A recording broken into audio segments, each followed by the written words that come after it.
Arrancamos el año poniendo el ojo en un estudio de la Gallup que arrojó que cerca de la mitad de los dominicanos quieren emigrar. La mitad, señores y señoras. Para que se hagan de una idea, en Siria, mientras caían bombas de los cielos, la gente reportaba menos ganas de largarse, como se dice por ahí, que lo que reportan los dominicanos y las dominicanas. Según el estudio, la principal razón es la delincuencia. Claro está, caminar en las calles es casi un acto de valentía, o si no, uno de imprudencia. Quienes tienen vehículos suben a ellos con prisa y ponen seguros de inmediato. Las mujeres andamos abrazadas de nuestras carteras. Más de una familia ha tenido que sentarse con sus hijos a explicarle que si un atracador quiere su celular, no se tarde en entregarlo porque podría perder la vida. ¿Cuántos no hemos dejado que una persona que conduce de manera abusiva siga su rumbo por miedo a que de simplemente cuestionarle saque un arma y todo termine en una desgracia? Las cifras son duras, sí, pero vivir la realidad es mucho, mucho peor. La delincuencia, como les decía, es la razón que encabeza la lista de ese estudio, pero no es lo único. Y el alto costo de la vida, por ejemplo, pagando impuestos, pagando hasta anticipos, para al final estarnos preguntando dónde se invirtió lo que se llevó la DGI. Escuelas públicas en condiciones óptimas. ¿Qué va? Si estamos entre los últimos lugares en educación en algunos estudios.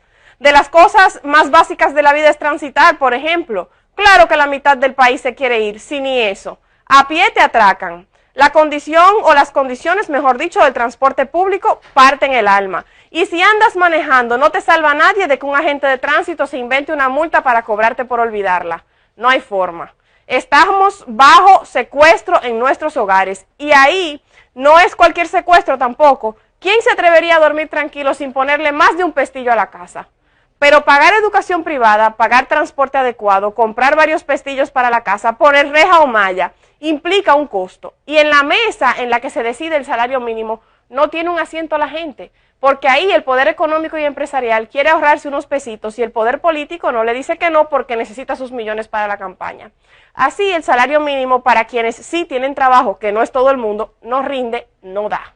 La canasta básica en promedio supera los 30,000 pesos y en el sector privado el salario mínimo es cerca de 12,000 pesos, en el público 5,000 pesos, es decir, menos de la mitad.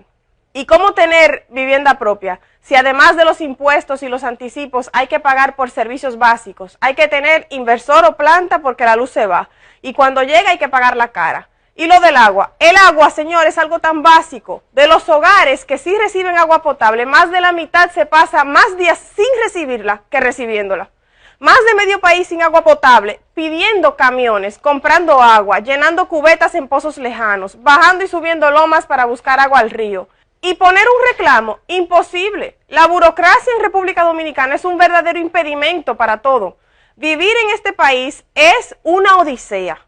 Esta situación es terrible, definitivamente, pero quiero sobre todo resaltar la heroicidad de la gente, que se despierta cada mañana, sale a poner a funcionar su inversor, su planta, su bomba, lo que sea, y busca su agua, se alista, sale a trabajar mirando para atrás por si viene un atracador, deja primero a sus hijos en el mejor centro educativo que puede, llega a su trabajo, hace su mejor esfuerzo, paga sus medicamentos de su bolsillo, porque algunas aseguradoras se hacen las locas, como dicen por ahí, y mientras se frustra con las situaciones del tránsito o con las imprudencias en las vías, una emisora proyecta la voz de un periodista vendido, otro serio denuncia que las autoridades le escuchan las llamadas o le leen los mensajes y no pasa nada. En el Congreso no hay mayoría para aprobar las leyes que protegen a la gente, por eso no se aprueba la prohibición del matrimonio infantil, pero si se reparten unos billetes o unos carguitos, la Constitución se reforma rapidísimo.